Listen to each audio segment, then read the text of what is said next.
Hello everyone. आज का ये जो हमारा लेक्चर है लूसेंट बायोलॉजी का लगभग लास्ट सेकंड लेक्चर होने वाला है। ठीक है, इसके बाद एक लेक्चर ही और रहेगा और हमारी लूसेंट की जो बायोलॉजी है वो कंप्लीट हो जाएगी।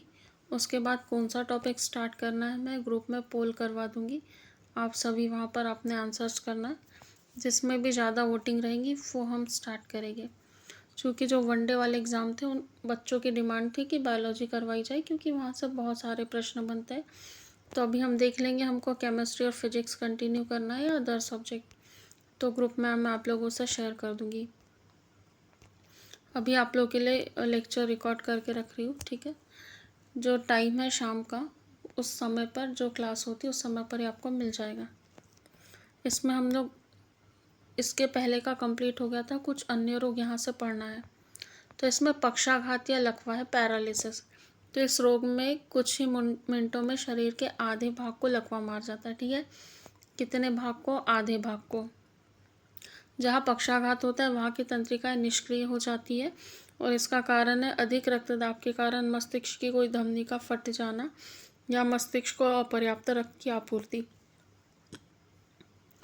देखिए क्या होता है, यदि जो ब्रेन है उसको सफिशिएंट ब्लड प्रॉपर से सर्कुलेट ना हो, उसको सप्लाई ना हो, एक ये कारण है।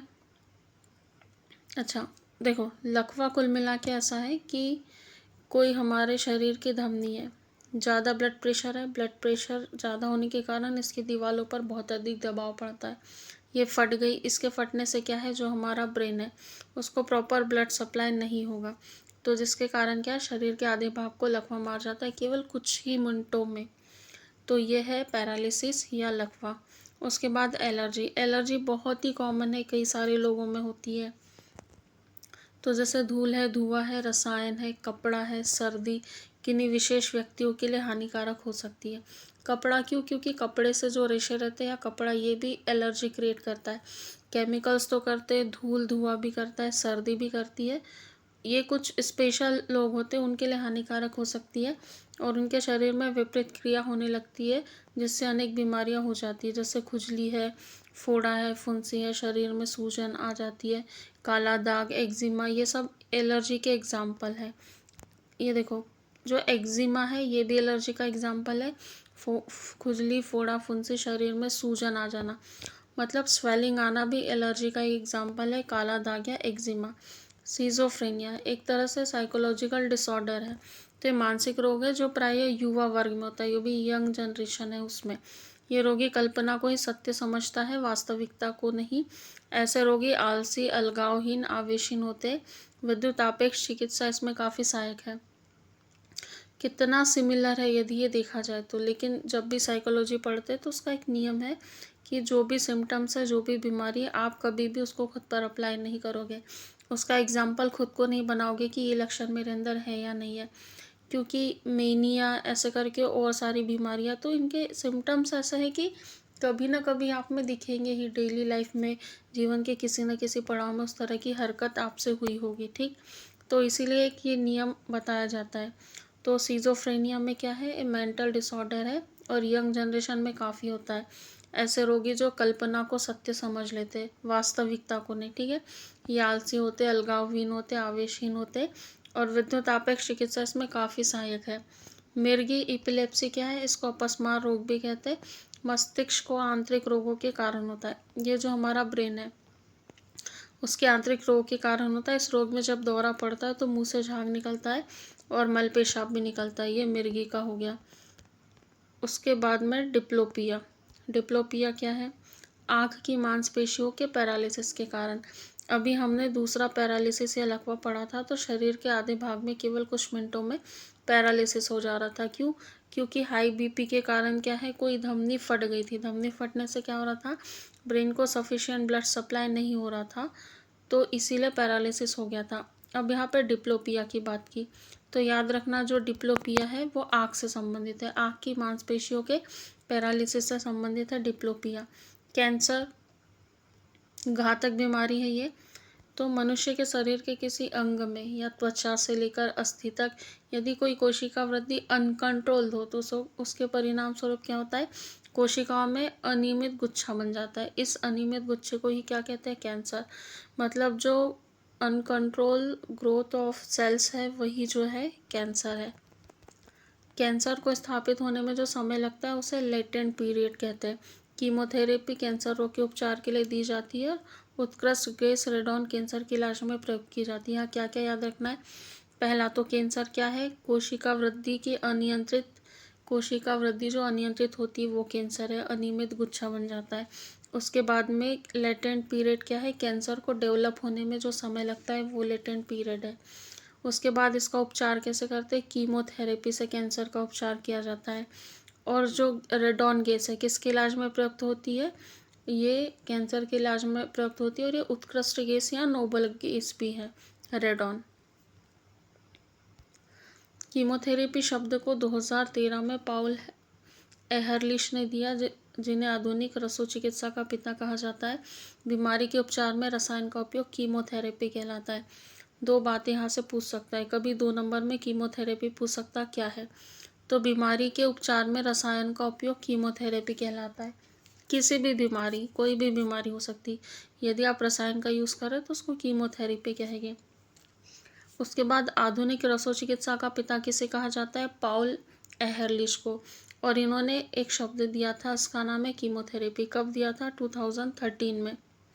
4 प्रकार के कैंसरों की बात की है। 4 प्रकार के होते हैं, कार्सिनोमास, सार्कोमास, ल्यूकीमियास और लिम्फोमास। तो कार्सिनोमास में क्या होता है? इसकी उत्पत्ति उपकला ऊतकों से होती है। जो एपिथेलियल टिश्यू होते हैं उनसे इसकी उत्पत्ति होती है। सार्कोमास में क्या है? ये कैंसर संयोजी ऊतक, अस्थियों, उपास्थि और पेशियों से होता है। कनेक्टिव टिश्यू से, हमारी बोन से, जो उपास्थि और जो मसल्स है, पेशियाँ हैं, उससे सार्कोमास होता है। ल्यूकीमियास क्या है? ये असामान्य वृद्धि के कारण होता है। किसमें? ल्यूकोमाइट्स में। ल्यूकोमाइट्स में एबनॉर्मल ग्रोथ के कारण होता है ल्यूकीमियास। फिर उसके बाद लिम्फोमास, तो ये कैंसर लसीका गांठों और प्लीहा में होता है। जो भी लसीका गांठ है, प्लीहा है, उसमें लिम्फोमास होगा। ठीक, लिम्फो से लसीका गांठ सीधे स्पष्ट हो रहा है। रेडियो सक्रिय स्ट्रोंशियम 90 के कारण अस्थि कैंसर हो जाता है। सीधे सीधे पूछ लेंगे बोन कैंसर का कारण क्या है? तो एक रेडियो सक्रिय हो, इसका नाम क्या है? स्ट्रोंशियम 90, इसके कारण क्या हो रहा है? अस्थि कैंसर या बोन कैंसर हो रहा है।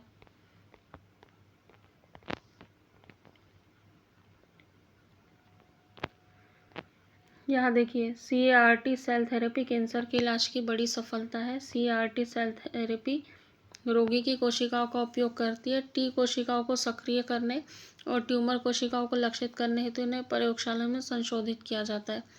ल्यूकेमिया क्या है? Blood cancer. आपने कई बार सुना होगा कि किसी व्यक्ति को ब्लड कैंसर हो गया है, तो वो क्या है? ल्यूकेमिया है। जो वाइट ब्लड सेल्स है, इनका उत्पादन करने वाली कोशिकाएं हैं, उनसे उत्पन्न होने वाले कैंसर। और लिम्फोमा मतलब लसीका प्रणाली से उत्पन्न होने वाले कैंसर के उपचार के लिए CAR-T सेल थेरेपी को मंजूरी दी गई है। CAR-T सेल थेरेपी कैंसर से लड़ने के लिए रोगी की प्रतिरक्षा प्रणाली को सीधे प्रेरित करती है। इस विशिष्टता के कारण इसे लिविंग ड्रग्स कहते हैं। ठीक, चिकनगुनिया, एक समय पे चिकनगुनिया तो बहुत अधिक तेजी से फैला था, कई लोगों को अपनी चपेट में लिया था। तो दुर्बल बनाने वाली गैर घातक वायरल बीमारी। ठीक, कैसी बीमारी? वायरल, मतलब वायरस से फैलती है। कैसे? शरीर को दुर्बल बना देती है। इसका प्रकोप भारत में 36 वर्ष बाद कब हुआ था? 2006 में हुआ था। ये वायरस से होता है, मादा एडिस मच्छर, मुख्यतः एडिस एजिप्टी मच्छर के काटने से होता है। तो इसका प्रकोप भारत में कब हुआ था? 2006 में। लगभग कितने साल बाद? 36 साल बाद। कैसी बीमारी? वायरल बीमारी, मतलब वायरस से होती है। और ये किससे होती है? मादा एडिस एजिप्टी जो मच्छर है उसके काटने से होती है। मनुष्य ही चिकनगुनिया वायरस का मुख्य स्रोत होता है। इसका सोर्स भी ह्यूमन ही है। मच्छर संक्रमित व्यक्ति को काटकर अन्य लोगों को काटते हैं, जिससे बीमारी फैलती है। संक्रमित व्यक्ति से बीमारी किसी और को नहीं हो सकती। देखिए, इसमें ये जो मच्छर है यही वाहक भी है, यही कैरियर भी है। क्योंकि क्या है, मच्छर एक व्यक्ति को काट रहा है, फिर उसके शरीर से उठकर दूसरे व्यक्ति के पास जा रहा है, उसको काट रहा है, तो ये मच्छर से ही फैल रही है। एक मनुष्य संक्रमित है, उससे दूसरे मनुष्य को फैलेगी, ऐसा नहीं है, ऐसा गलत है। तो यहाँ पर स्पष्ट रखना, यहाँ से प्रश्न बन के आपको कंफ्यूज करके सीधे सीधे आपका उत्तर गलत करा दिया जाएगा। क्वेश्चन पेपर या ऑप्शन उसके इस तरह से कुछ सेट करेंगे। तो ये बहुत छोटा बिंदु है, उसको बिल्कुल ध्यान में रखना। इटाइटाई नामक रोग कैडमियम के कारण होता है। अभी स्ट्रॉन्शियम 90 पढ़ा था, जिसके कारण क्या हो रहा था, बोन कैंसर हो रहा था। और यहाँ पे क्या है, कैडमियम किसके कारण होता है, कैडमियम जो इटाइटाई रोग है वो इस कैडमियम के कारण होता है। पेट दर्द और अपच के लिए मरीज को चिकित्सक प्रोबायोटिक्स लेने की सलाह देता है। ये पाचन क्रिया को स्वास्थ्यवर्धक करने के लिए अच्छे विषाणु की संख्या को बढ़ाने में मदद करते हैं। देखिए, शरीर में विषाणु केवल नुकसान ही नहीं करते, कुछ अच्छे विषाणु भी होते हैं। ये अच्छे विषाणु क्या करते हैं, हमारे पाचन क्रिया को तेज करते हैं, उसमें मदद करते हैं। तो पेट दर्द और अपच के लिए मरीज को चिकित्सक क्या लेने की सलाह देते हैं, प्रोबायोटिक्स लेने की सलाह देते हैं। उसके बाद एलाइजा क्या है, एंजाइम लिंक्ड इम्यूनोसॉर्बेंट एसे। ये HIV वायरस की जांच करने की एक प्रणाली है। इससे क्या पता चलता है कि व्यक्ति एड्स पीड़ित है या नहीं, और इसे एलिजा टेस्ट भी कहते हैं। उसके बाद में वेस्टर्न ब्लॉट टेस्ट। तो HIV संक्रमण की भी एक जांच है जो पॉजिटिव होने पर बताता है कि व्यक्ति HIV से ग्रस्त है। ठीक, फिर HIV-24 एंटीजन PCR। तो HIV की स्पष्ट जांच, इससे रोग की तीव्रता की जानकारी मिलती है PCR से। उसके बाद CD4 काउंट, इस परीक्षण से रोगी की प्रतिरोधक क्षमता का आकलन किया जाता है, उसका इम्यून सिस्टम कितना स्ट्रांग है, कितना काम कर रहा है। ठीक, प्रमुख केंद्रीय स्वास्थ्य कार्यक्रमों की बात की गई है। तो राष्ट्रीय आयोडीन अल्पता विकार कंट्रोल 1962, दृष्टिहीनता कंट्रोल 1976, कैंसर कंट्रोल 75-76, मानसिक स्वास्थ्य कार्यक्रम 1982। जहाँ तक मैं सही हूँ, प्रतिवर्ष 10 अक्टूबर को मानसिक स्वास्थ्य दिवस मनाया जाता है। तो 1982 से इसकी शुरुआत हुई थी। राष्ट्रीय AIDS control, national AIDS control 1992, tuberculosis वाला 1997 है, प्रजनन और बाल स्वास्थ्य 1997, 98। उसके बाद पल्स पोलियो कार्यक्रम बहुत फेमस रहा था ये 1997 से 1998, समन्वित रोग निगरानी परियोजना 1997 से 98, जननी सुरक्षा योजना 2003 से 4 और वंदे मातरम योजना 2004 में स्टार्ट हुई थी। उसके बाद न्यूक्लिक एसिड टेस्ट। तो न्यूक्लिक एसिड किस से बनते होते हैं, RNA से और DNA से। ये एप्लीकेशन टेस्ट की एडवांस तकनीक क्या है, सीधे HIV वायरस के जेनेटिक तत्व का पता लगा लेती है। ये तकनीक ब्लड डोनर के रक्त में मौजूद बहुत ही कम स्तर के संक्रमण की पहचान कर लेता है। इस जांच की मदद से एक सप्ताह के संक्रमण को भी पकड़ा जाता है। न्यूक्लिक एसिड टेस्ट के बारे में बात की है। ये एप्लीकेशन टेस्ट की एडवांस तकनीक क्या है, सीधे HIV वायरस के जेनेटिक तत्व का पता लगाती है, और ये तकनीक ब्लड डोनर के रक्त में मौजूद जो बहुत ही कम स्तर का संक्रमण है उसकी भी पहचान कर लेती है, और एक सप्ताह का संक्रमण है उसको भी डिटेक्ट कर लेते हैं न्यूक्लिक एसिड टेस्ट से। HIV वायरस की मतलब एड्स जो बीमारी उसमें HIV वायरस है उसका पता लगाने के लिए हम किया जाता है, उसके जेनेटिक तत्व का हम पता लगाते हैं इसमें। विषाणु से संक्रमित शरीर की कोशिकाएं इंटरफेरॉन नामक प्रोटीन बनाती है।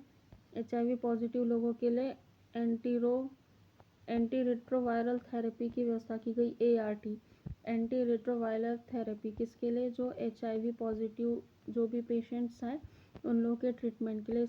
ये सेवाओं की शुरुआत कब हुई थी, 1 अप्रैल 2004 को हुई थी, और वर्तमान में एड्स के उपचार के लिए एजिडोथाइमिडीन औषधि का प्रयोग किया जाता है। ठीक है, एजिडोथाइमिडीन औषधि का प्रयोग किया जाता है। डेंगू ज्वर के बारे में बताया, जो डेंगू फीवर है, तो मादा एडिस एजिप्टी मच्छर के काटने से डेंगू फीवर फैलता है।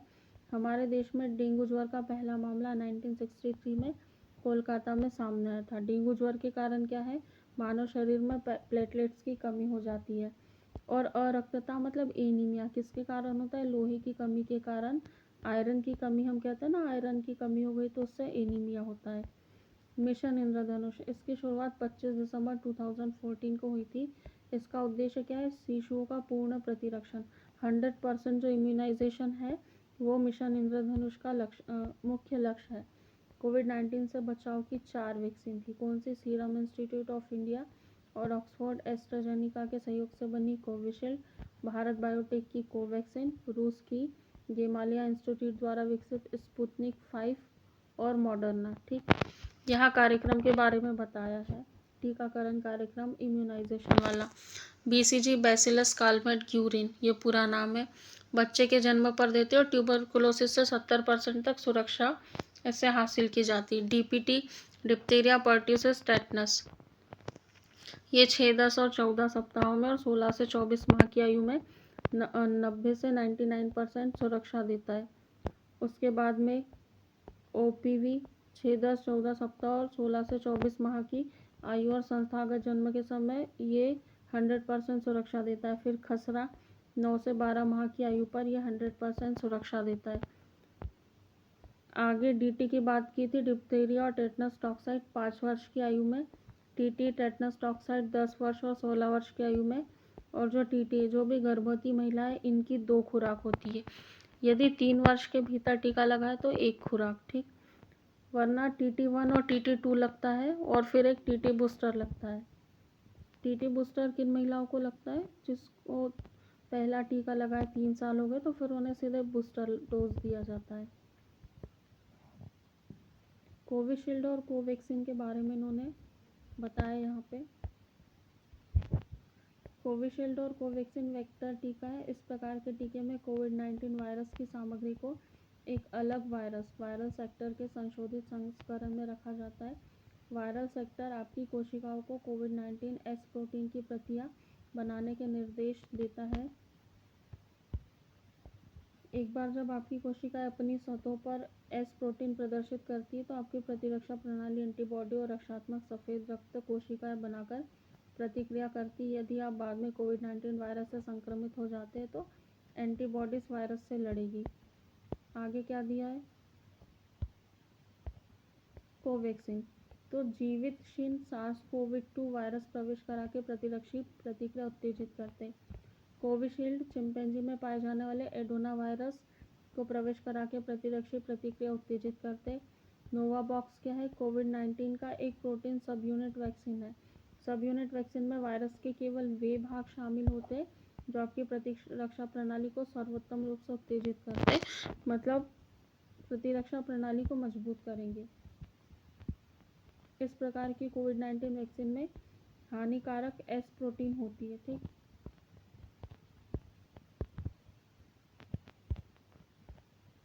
जो पोलियो वैक्सीन है इसका विकास 1952 में जॉन साल और 1962 में अल्बर्ट साबिन ने किया था। पोलियो वायरस 3 प्रकार के होते हैं, टाइप 1, टाइप 2 और टाइप 3। इसी आधार पर विश्व में पोलियो रोगियों की 3 श्रेणी होती है। सबसे कम मरीज टाइप 2 के और अधिकतर टाइप 3 के मरीज होते हैं। इसीलिए पोलियो से निपटने के लिए अधिकतर वैक्सीन टाइप 3 के लिए तैयार की गई है और इसका विषाणु सबसे छोटा होता है। ठीक है, पोलियो का जो वायरस है सबसे छोटा वायरस होता है। रोग जो थे वो कंप्लीट हो गए। यहाँ से चिकित्सा उपकरण स्टार्ट हो रहे। चिकित्सा उपकरण नहीं, चिकित्सा संबंधी आविष्कार, जैसे आविष्कार किसका हुआ है और उसके आविष्कारक कौन है उनके बारे में यहाँ जानकारी दी है। विटामिन की खोज फंक ने की थी, विटामिन बी और डी, और यहाँ पे स्ट्रेप्टोमाइसिन दिया है। तो विटामिन बी की खोज मैकुलन ने, डी की हॉपकिंस ने, स्ट्रेप्टोमाइसिन की बॉम्समैन ने।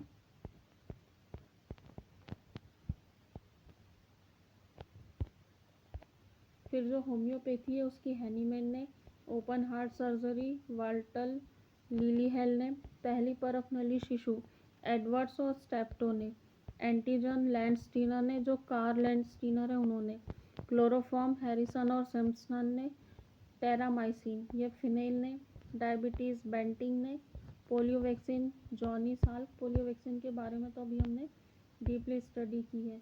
Bacteria Leeuwenhoek, Antonie van Leeuwenhoek, RNA James Watson और आर्थर अर्ग, मलेरिया परजीवी और उसकी चिकित्सा रोनाल्ड रॉस ने, vitamin A McCollum, vitamin C होलकर, सल्फा ड्रग्स डार्गमैन। ठीक है, यहाँ ड्रग्स है और यहाँ पर डार्गमैन है। हार्ट ट्रांसप्लांटेशन क्रिश्चियर बर्नार्ड सर ने सबसे पहले हार्ट ट्रांसप्लांटेशन किया था। लिंग हार्मोन स्टेनाच, गर्भनिरोधक गोलियां पिनकस, इलेक्ट्रोकार्डियोग्राफ। ठीक है, ये आइन्योवन ने, इंसुलिन बेंटिंग ने, चेचक का टीका Edward Jenner, TB bacteria Robert Koch, penicillin Alexander Fleming. बहुत ही फेमस फैक्ट है ये। BCG bacillus Calmette Guerin Calmette ने उन्हीं के नाम पर इस टीके का नाम रखा था। रक्त परिवर्तन कार्ल लैंडस्टीनर ने, डीएनए जेम्स वाटसन और क्रिक, पैसिच और प्लेग की चिकित्सा कीटाजाटोज। जंपिंग जीन सिद्धांत किसने दिया? बारबरा मैगलिंटॉफ ने जंपिंग जीन सिद्धांत दिया। रेगुलेटरी जीन सिद्धांत जैकब और मोनोड। डीएनए संश्लेषण कॉर्नबर्ग, प्राकृतिक वर्णनवाद चार्ल्स डार्विन, स्टेथोस्कोप का आविष्कार लेनेक ने, चेचक का टीका एडवर्ड जेनर, हृदय का पहला प्रतिस्थापन क्रिश्चियन बर्नार्ड, होम्योपैथी के संस्थापक हाइनेमैन। पुनरावर्तन का सिद्धांत अर्नस्ट हैकल ने पुनरावर्तन का सिद्धांत दिया है।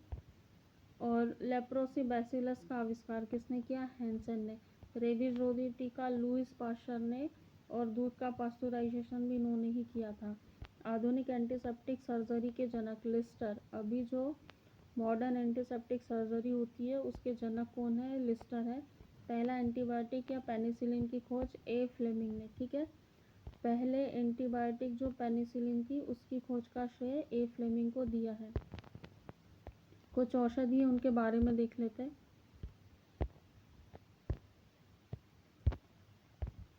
जो निश्चेतक मतलब एनेस्थेटिक होती है, ये ड्रग्स जो है ना, जब सर्जरी होती है तो पेशेंट को बेहोश करने के लिए दी जाती है।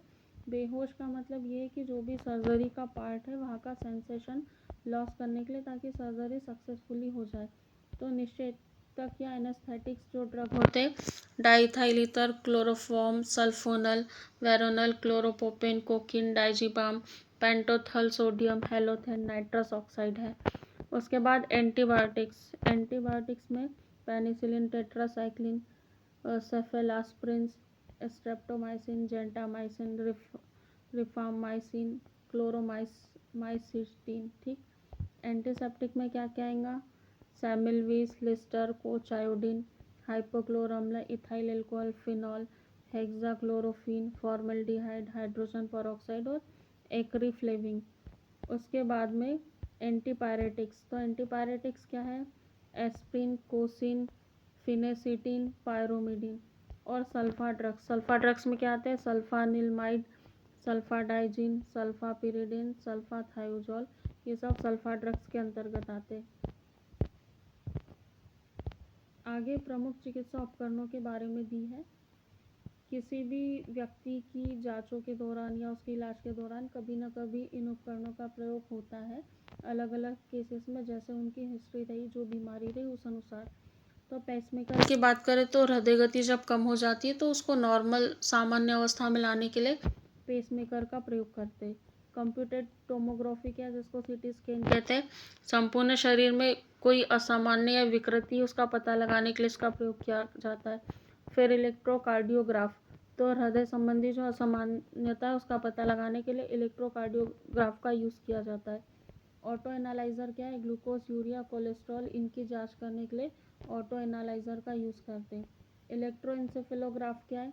मस्तिष्क की विकृति का पता लगाने के लिए इलेक्ट्रोएंसेफेलोग्राफ का यूज़ करते हैं।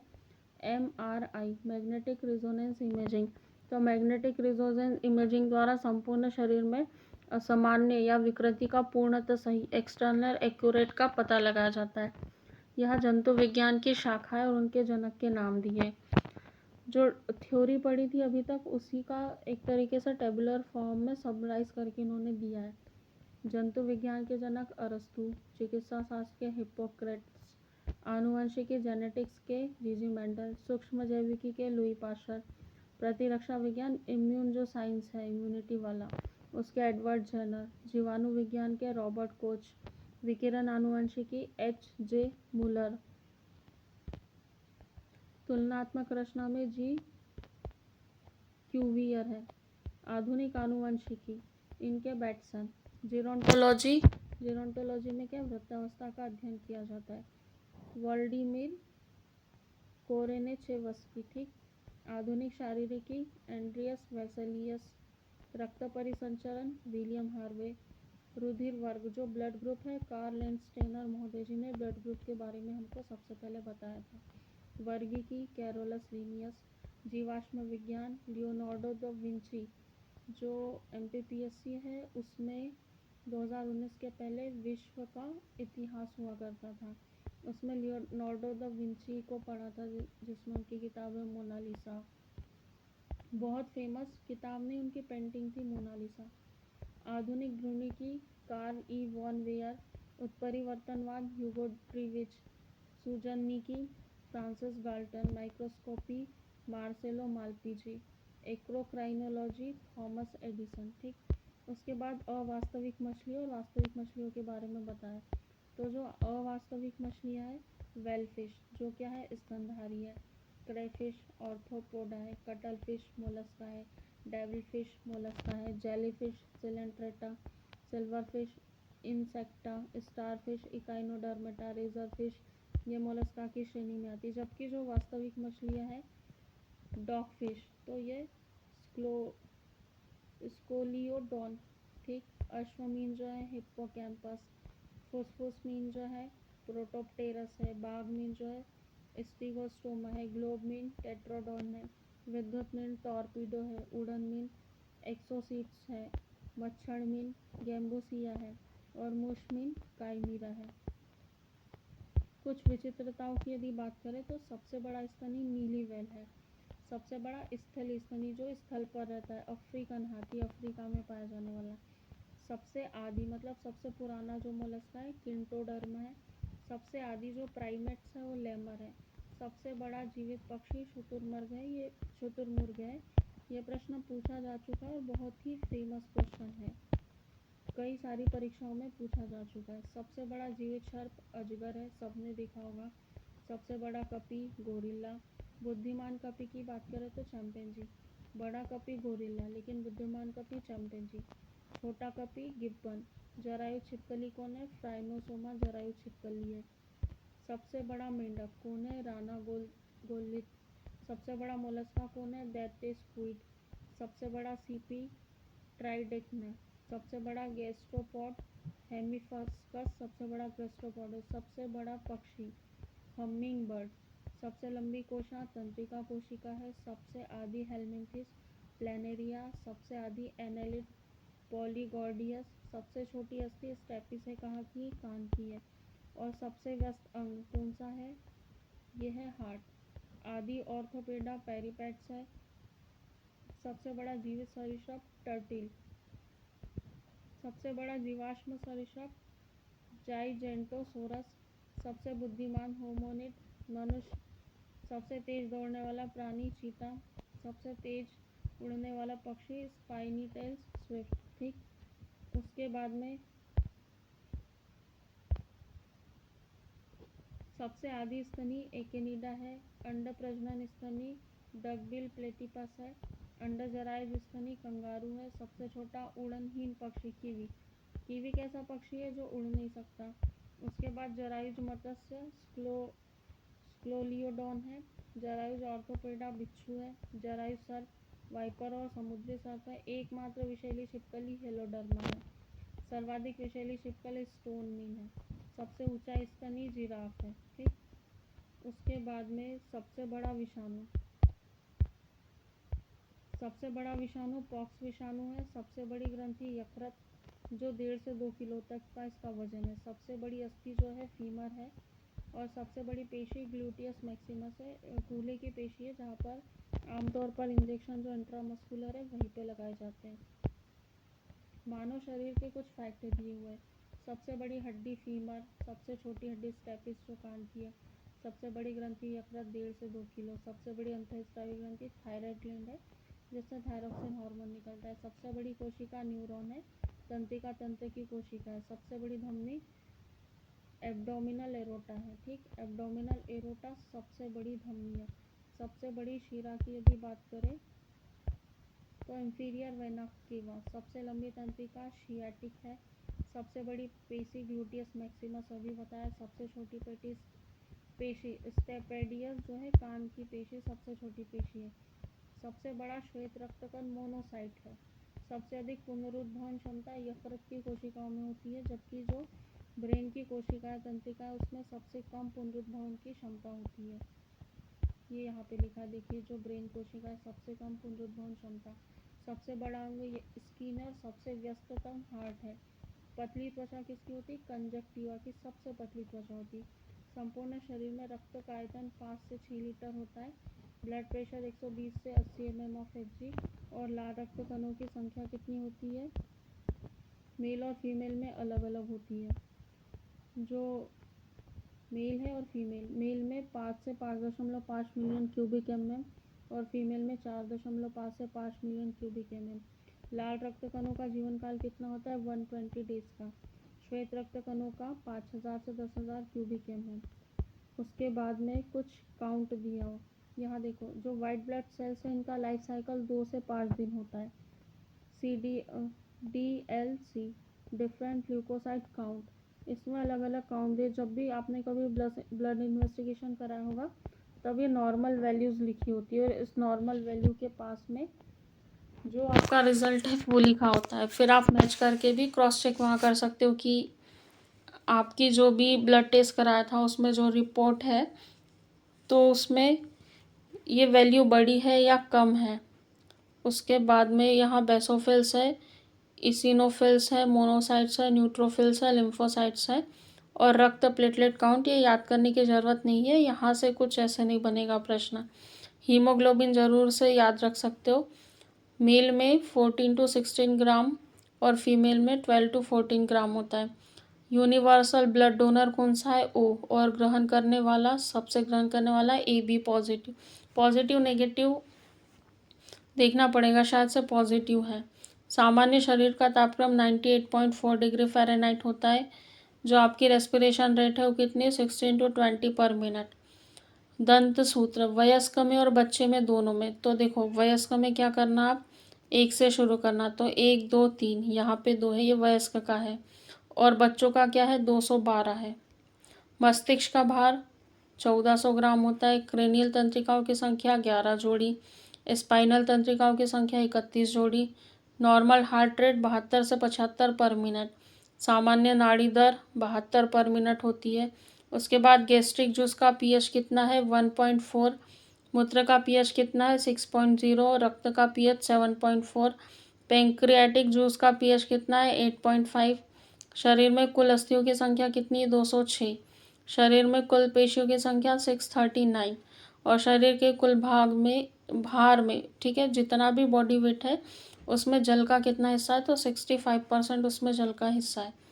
ये जो आगे वाला लेक्चर है रिकॉर्ड हो गया है, आपको या तो कंपाइल मिल जाएगा या अलग मिल जाएगा। तो इसके बाद हमारी जो बायोलॉजी है वो कंप्लीट हो जाएगी। इसके बाद की सारी क्लासेस हम लाइव करेंगे, ठीक है। बाकी जो भी क्वेश्चंस है वो मैं ग्रुप में डाल दूँगी, आप लोग रिप्लाई कर दीजिएगा। चलिए, थैंक यू सो मच। आज की हमारी क्लास जो है ये बायोलॉजी की लास्ट क्लास होने वाली है। इसके पहले बायोलॉजी की सारी क्लासेस हमारी हो गई है। ये रिकॉर्ड कर रही हूँ क्योंकि थोड़ा सा फैक्चुअल है, तो मैं लाइव समझाऊँगी, रिकॉर्ड समझाऊँगी तो भी बात बराबर ही रहेगी। इसके बाद मैंने आपको ग्रुप में टारगेट दे दिए थे कि संडे टू संडे हमारी कंप्यूटर की, उसके बाद विज्ञान और प्रौद्योगिकी और फिर कला और संस्कृति की क्लास होगी। और इसका जो हर दिन डेली है आपको 1 या 2 पेज पढ़ने के लिए दे दिया जाता है, उसको आपको पढ़ के रखना है। क्लासेस होगी, ऐसा नहीं है कि आप डेली टारगेट कवर करें तो क्लासेस नहीं होगी, ऐसा नहीं है। क्लासेस होगी, क्लासेस मैं ही लूँगी और लाइव लेना है तो लाइव लूँगी या रिकॉर्ड लेना है तो रिकॉर्ड लूँगी। लेकिन डेली क्या है, जब आप पढ़ोगे, क्योंकि देखिए विज्ञान प्रौद्योगिकी और कला और संस्कृति बहुत हेक्टिक टॉपिक है। यदि हम इसको एकदम से लेके बैठेंगे तो हम बहुत परेशान हो जाएंगे। तो हमको परेशानी कम करना है, ना कि बढ़ाना है, ठीक। इसीलिए डेली टारगेट दे रहे हैं, आप इससे थोड़ा फैमिलियर हो जाएगी, उसके टर्म समझेंगे, चीज़ें समझ में आएगी तो समझने में बहुत आसानी होगी।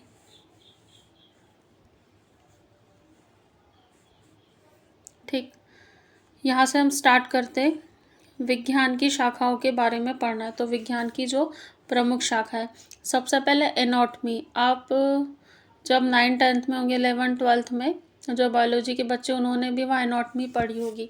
तो ये जीव विज्ञान की वह शाखा है जो शरीर की आंतरिक संरचना से संबंधित है, ठीक है। हमारे बॉडी का जो इंटरनल स्ट्रक्चर है वो क्या है, एनाटॉमी है, किस तरह बना हुआ है, कौन सा अंग है, कहाँ से जुड़ा है, किस हड्डी से जुड़ा है, किस बोन से, किस मसल से, ये सारी आंतरिक संरचना है। तो शरीर की आंतरिक संरचना से संबंधित है एनाटॉमी। उसके बाद क्या है, उसके बाद यहाँ पे है एंथ्रोपोलॉजी, ठीक, एक मिनट। एंथ्रोपोलॉजी, तो एंथ्रोपोलॉजी में क्या करते हैं, विज्ञान की वह शाखा है जिसमें मानव के विकास, रीति रिवाज, इतिहास, परंपराओं से संबंधित विषयों का अध्ययन किया जाता है। देखो एनाटॉमी में क्या है, शरीर की आंतरिक संरचना, ये दो शब्द ही याद रखना है। किसकी, शरीर की आंतरिक संरचना, बस। एंथ्रोपोलॉजी में क्या है, मानव का जो विकास, हमने कैसे विकास किया, हमारे रीति रिवाज क्या थे, हमारा इतिहास क्या रहा था, हमारी क्या परंपराएं थे, इनसे संबंधित जो भी विषय उनका हम अध्ययन करेंगे। एनाटॉमी में शरीर की आंतरिक संरचना का अध्ययन कर रहे हैं। एंथ्रोपोलॉजी में जो हम मानव, हमारा विकास, हमारी रीति रिवाज, इतिहास, परंपरा, इससे संबंधित जितने भी विषय हैं उनका अध्ययन करेंगे। फिर एस्ट्रोलॉजी, एस्ट्रोलॉजी में क्या, मानव विज्ञान के विभिन्न जीवन पर विभिन्न नक्षत्रों के प्रभाव का अध्ययन। जो मानव जीवन है, तो मानव जीवन पर जो विभिन्न नक्षत्र है उनका क्या प्रभाव पड़ता है, इसकी स्टडी जो है उसको एस्ट्रोलॉजी कहते हैं। बात समझ में आई। एनाटॉमी में क्या है, शरीर की आंतरिक संरचना।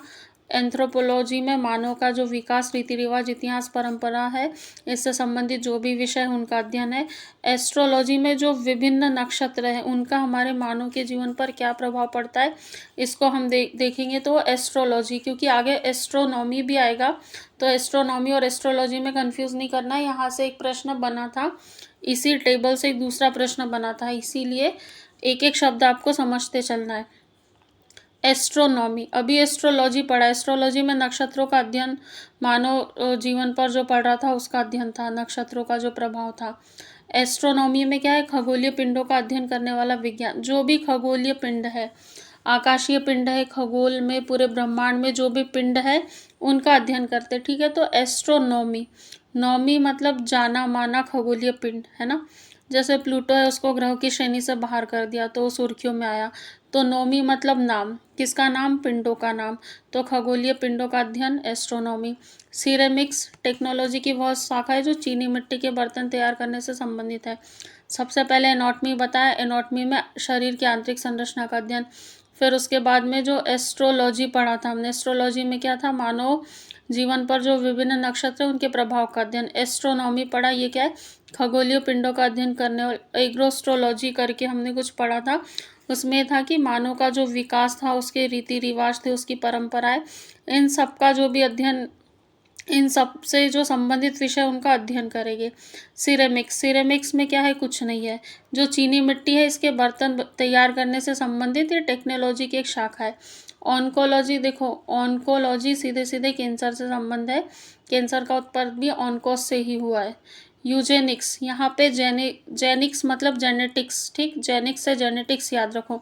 तो जो आनुवंशिक घटक है उसमें फेरबदल के कारण मनुष्य में हुए परिवर्तन। जो आनुवंशिक घटक में यदि फेरबदल होगी तो उसके कारण मनुष्य में कुछ ना कुछ परिवर्तन देखने को मिलेंगे, इसी का अध्ययन यूजेनिक्स में करते। एपिडेमियोलॉजी, एपिडेमिक क्या होती, महामारी, और एपिडेमियोलॉजी क्या रहेगा, महामारी रोग का अध्ययन रहेगा, नाम से ही यहाँ पे स्पष्ट है।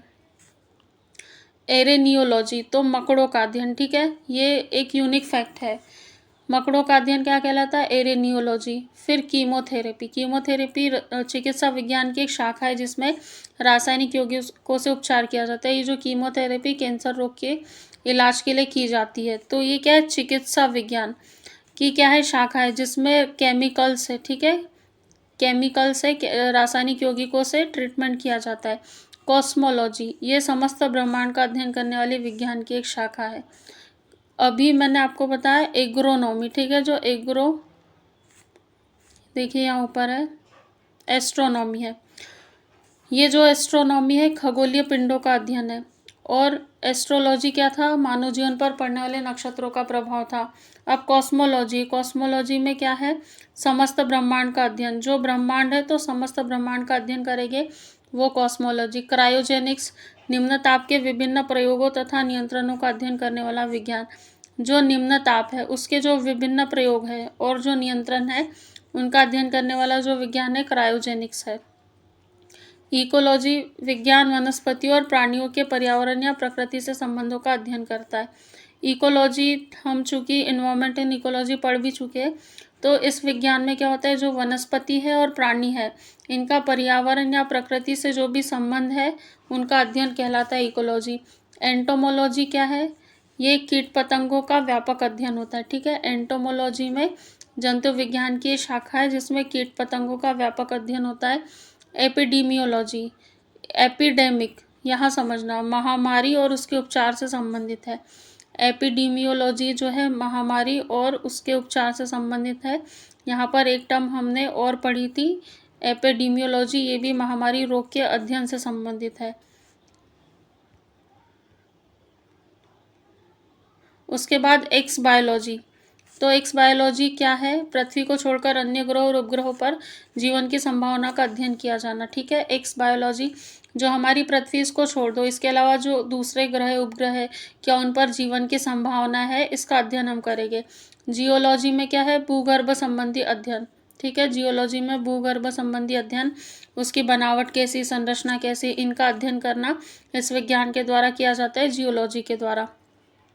जीरोंटोलॉजी क्या है, जो वृद्धावस्था से संबंधित तथ्य हैं उनका अध्ययन जीरोंटोलॉजी के द्वारा किया जाता है। हॉर्टिकल्चर, ये हमने साइंस के स्टार्टिंग लेक्चर में भी पढ़ा था। तो जो फल फूल है, साग सब्जी उगाना है, बाग लगाना है, पुष्प उत्पादन, इस विज्ञान के द्वारा किया जाता है, हॉर्टिकल्चर के द्वारा। हाइड्रोपैथी क्या है, इस विज्ञान के द्वारा पानी से रोगों की चिकित्सा की जाती है। जो पानी है उससे रोगों की चिकित्सा क्या कहलाता है, हाइड्रोपैथी कहलाता है। हाइजीन क्या है, स्वास्थ्य की देखभाल करने वाला है, स्वास्थ्य का विज्ञान है। हाइजीन स्वास्थ्य की देखभाल करने वाला स्वास्थ्य का विज्ञान है। आमतौर पर बोलते भी है कि अपनी हाइजीन अच्छी रखा करो। ठीक, यह होलोग्राफी क्या है, लेज़र पुंज की सहायता से त्रिविमीय चित्र बनाने की विधि। देखो, होलोग्राफी एक विधि है, कैसी विधि है, त्रिविमीय चित्र, जो 3D डायग्राम होते हैं वो बनाने की। किसकी सहायता से, लेजर पुंज की सहायता से। आप होलोग्राफ देखते होंगे, कई किताबों पर होलोग्राफ लगे होते हैं जो 3D होते हैं, और वहाँ लिखा होता है कि ये 3D होलोग्राफ यदि दिखे तो ही समझिएगा कि किताब ओरिजिनल है। तो होलोग्राफी क्या है, एक विधि है, इसमें क्या किया जाता है, त्रिविमीय चित्र बनाया जाता है। किसकी सहायता से, लेज़र पुंज की सहायता से। होरोलॉजी क्या है, समय मापने वाला विज्ञान है। फिर मैमोग्राफी स्त्रियों में पाए जाने वाले ब्रेस्ट कैंसर की जांच करने वाले चिकित्सा विज्ञान की शाखा है। कैंसर के अध्ययन को ऑन्कोलॉजी कहते हैं, कीमोथेरेपी से कैंसर का इलाज किया जाता है। और फीमेल में जो ब्रेस्ट कैंसर होता है उसकी जांच करने वाला जो यंत्र होता है वो मैमोग्राफ कहलाता है, और उस विज्ञान की एक शाखा है, उसका नाम है मैमोग्राफी। ठीक, मीटरियोलॉजी, तो जो मौसम की दशा है उसमें होने वाली जो क्रियाएं है और परिवर्तन, इसका अध्ययन विज्ञान के द्वारा किया जाता है, ये मीटरियोलॉजी कहलाता है। मॉर्फोलॉजी में क्या दिया है, पृथ्वी पर पाए जाने वाले प्राणियों और पौधों की संरचना, रूप, प्रकार आदि का अध्ययन इस विज्ञान के द्वारा किया जाता है। पृथ्वी पर जो भी पाए जाने वाले प्राणी है, पौधे हैं, उनकी संरचना, उनका रूप, प्रकार, इन सब का अध्ययन किस विज्ञान के द्वारा किया जाता है, मॉर्फोलॉजी के द्वारा। न्यूरोलॉजी, तो मानव शरीर की नाड़ियों या तंत्रिकाओं का अध्ययन और उपचार इस विज्ञान के द्वारा किया जाता है। न्यूरो मतलब न्यूरॉन्स होते हैं। ठीक है, न्यूरॉन्स, देखो न्यूरॉन्स तंत्रिका तंत्र से संबंधित होते हैं। जो न्यूरॉन है तंत्रिका तंत्र की इकाई है। तो हमारे शरीर में जितनी भी नाड़ियां है या फिर जितनी भी नर्व्स है, उनका अध्ययन और उनका उपचार, ठीक है, एक तो अध्ययन भी और उपचार भी किस विज्ञान की शाखा के तहत, न्यूरोलॉजी के तहत किया जाता है। ओडोंटोलॉजी, सीधे सीधे स्पष्ट है, दांत, तो दांतों का अध्ययन करने वाली चिकित्सा विज्ञान की एक शाखा है। ऑप्टिक्स, ऑप्टिक्स आँख से संबंधित है। आँख मतलब प्रकाश के जो गुण रहते हैं उससे। तो ऑप्टिक्स में क्या है, प्रकाश के प्रकार और गुणों का अध्ययन करने वाले भौतिक शास्त्र की एक शाखा, ये फिजिक्स की एक शाखा है।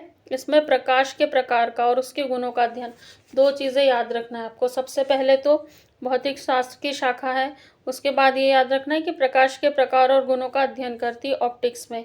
ऑर्निथोलॉजी में क्या है, विज्ञान में पक्षियों से संबंधित अध्ययन किया जाता है। पक्षियों से संबंधित जो अध्ययन है ऑर्निथोलॉजी कहलाता है। ऑस्टियो मतलब हड्डी होता है, ऑस्टियो, तो प्राणी विज्ञान की शाखा में हड्डियों का अध्ययन किया जाता है, प्राणी विज्ञान की शाखा में।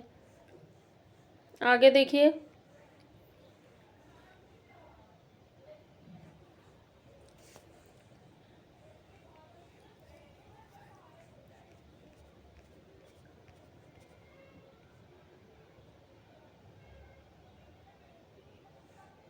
यहाँ पर पोमोलॉजी पहले भी पढ़ चुके हैं। जो फलों का अध्ययन है उसको पोमोलॉजी कहते हैं। सिस्मोलॉजी तो विज्ञान की शाखा द्वारा भूकंपों का अध्ययन किया जाता है। सिस्मोग्राफ आपने सुना होगा, भूकंप मापी यंत्र। तो सिस्मोलॉजी में क्या है, भूकंपों का अध्ययन किया जाता है। एरोनॉटिक्स में क्या है, वायुयान संबंधी तथ्यों का, एरोनॉटिक्स से क्लियर हो रहा है। तो जो भी वायुयान संबंधी तथ्य उनका अध्ययन किया जाता है एरोनॉटिक्स में। एस्थेटिक्स क्या होता है, सौंदर्य ललित कला शास्त्र का अध्ययन किया जाता है। जो सौंदर्य है या ललित कला शास्त्र, इसका अध्ययन एस्थेटिक्स के अंतर्गत किया जाता है। एग्रोएस्ट्रोलॉजी में घासों से संबंधित विज्ञान की शाखा है। घासों से संबंधित विज्ञान की शाखा एग्रोएस्ट्रोलॉजी। ओबेरिकल्चर क्या है, वृक्ष उत्पादन संबंधी विज्ञान की शाखा है। जो भी वृक्ष है उसके उत्पादन संबंधी विज्ञान की शाखा अबोरिकल्चर। आर्कियोलॉजी में क्या है, पुरातत्व संबंधी विज्ञान। ठीक है, अपन जो हिस्ट्री है उसमें हम लोग देखते हैं कि आर्कियोलॉजिस्ट है कोई, पुरातत्व वेत्ता के नाम देखते हैं, तो ये वही है, पुरातत्व संबंधी विज्ञान की शाखा। एस्ट्रोफिजिक्स तो ये नक्षत्रों के भौतिक रूप से संबंधित खगोलीय अर्थात खगोल भौतिकी विज्ञान की शाखा है। एस्ट्रोफिजिक्स में जो नक्षत्र है इनके भौतिक रूप से संबंधित जो खगोलीय भौतिकी है उसकी शाखा है। कैलिस्थेनिक्स में क्या है, शारीरिक सौंदर्य और शक्तिवर्धक व्यायामों की विधियों संबंधी ज्ञान का अध्ययन होता है। कॉन्कोलॉजी से एक ही शब्द याद रखना, शंख विज्ञान। शंख मतलब मोलस्क का जो जीव जंतु होते हैं वे, तो शंख विज्ञान या मोलस्क विज्ञान का अध्ययन होता है। कॉस्मोगोनी, कॉस्मोलॉजी नहीं बोला है, कॉस्मोगोनी। कॉस्मोलॉजी में क्या था, ब्रह्मांड का अध्ययन था संपूर्ण, और कॉस्मोगोनी में ब्रह्मांडोत्पत्ति सिद्धांत का अध्ययन की ब्रह्मांड की उत्पत्ति कैसे हुई है।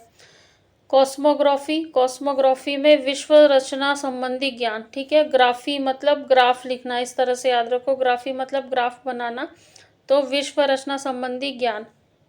उसके बाद में क्रिप्टोग्राफी तो गूढ़ लेखन या बीज लेखन संबंधी ज्ञान का अध्ययन क्रिप्टोग्राफी। एपिग्राफी क्या है, शिलालेख संबंधी ज्ञान एपिग्राफी कहलाता है। और देखिए आगे,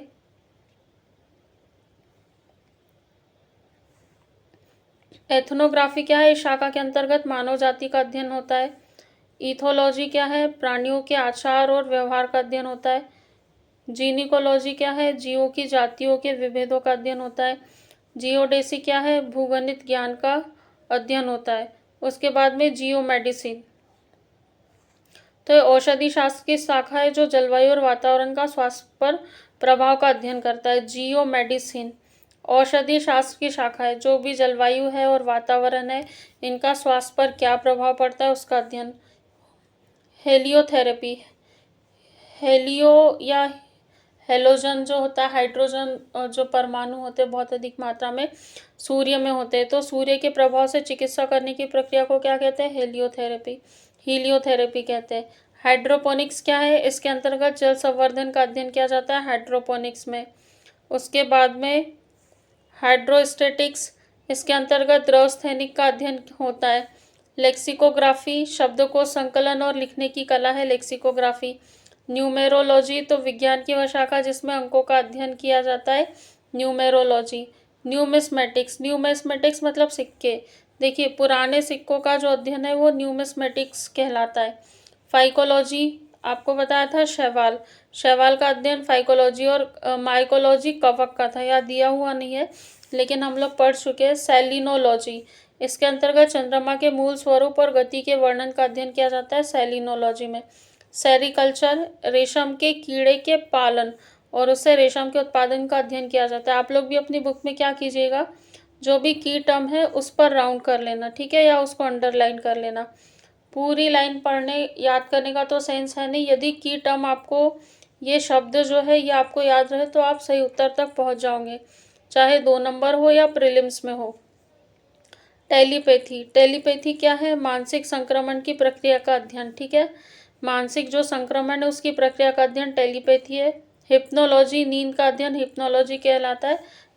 एक गाना है, नहीं बोलती हूँ, नींद का अध्ययन हिप्नोलॉजी कहलाता है। फिर टॉक्सिकोलॉजी, इस शाखा के अंदर विषों के बारे में अध्ययन किया जाता है। टॉक्सिक मतलब क्या होता है, विषैले पदार्थ, तो इसके अंतर्गत विषों के बारे में अध्ययन किया जाएगा। हम बायोलॉजी के अंतिम पड़ाव में है। अभी तक हमने जितना भी पढ़ा उसमें सबसे टफेस्ट था बायोलॉजी, क्योंकि बहुत सारा फैक्चुअल है।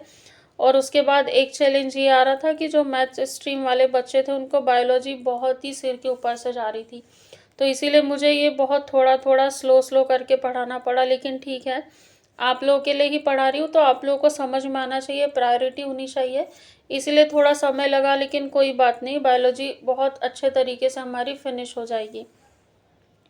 देखिए यहाँ कुछ महत्वपूर्ण बिंदु दिए हैं। तो स्वप्नों के अध्ययन को ओरिनोलॉजी बताया। ओनिरोलॉजी क्या है? स्वप्नों का अध्ययन है। मनुष्य के सौंदर्य के अध्ययन को कैलोलॉजी कहा है। जीवन की उत्पत्ति के समय क्या नहीं था? ऑक्सीजन नहीं थी। फिर हम श्वास कैसे लेते थे? ये नहीं पता। हो सकता है तब मनुष्य ना बना हो, जब मनुष्य बना हो तब ऑक्सीजन गैस हो गई हो। लेकिन जब जीवन की उत्पत्ति हुई तो दूसरे जीव जंतु हो सकते, तब ऑक्सीजन नहीं थी। शरीर में सबसे दृढ़ मजबूत दांतों का इनेमल होता है। किससे बना होता है? कैल्शियम फास्फेट से। ठीक, दांतों का इनेमल सबसे मजबूत भाग होता है। मनुष्य के लिंग निर्धारण पुरुष के क्रोमोसोम पर निर्भर करते, न कि स्त्रियों के। क्यों? क्योंकि पुरुष के क्रोमोसोम में XY होता है, जबकि स्त्रियों के क्रोमोसोम में XX होता है। ठीक है, तो स्त्री के क्रोमोसोम तो कॉमन है, लेकिन पुरुष का यदि Y क्रोमोसोम यहाँ पर क्रॉस करेगा तब जाके लड़का होगा। यदि X क्रोमोसोम करता है तो फीमेल बेबी का जन्म होगा। ठीक, सबसे तेज तंत्रिका आवेग 532 किलोमीटर प्रति घंटा होता है। मनुष्य के फेफड़े का आंतरिक क्षेत्रफल 93 वर्ग मीटर होता है, जो शरीर के बाह्य क्षेत्रफल का 40 गुना होता है। शरीर के भीतर प्रति सेकंड लगभग 150 लाख कोशिकाएं नष्ट होती। कितनी कोशिकाएं? 150 लाख कोशिकाएं। स्त्री के गर्भाशय का भार जिसने कभी संतान को जन्म नहीं दिया है 50 ग्राम है, और जिसने संतान को जन्म दिया है उनका 100 ग्राम होता है। गुर्दे का भार लगभग 140 ग्राम होता है, किडनी की बात कर रहे हैं। ठीक, जबकि लीवर का कितना? 1.5 से 2 किलो होता है। हृदय की रक्त पंप करने की क्षमता 4.5 लीटर प्रति मिनट होती है। छोटी आंत जो है 7 मीटर लंबी होती है, और उसका व्यास कितना होता है? 2.5 सेंटीमीटर होता है। शरीर के भीतर रक्त परिभ्रमण मतलब जो ब्लड सर्कुलेशन है उसमें 23 सेकंड का समय लगता है। ये सेकंड याद रखना। शरीर के भीतर जो ब्लड सर्कुलेशन है 23 सेकंड का समय लेता है।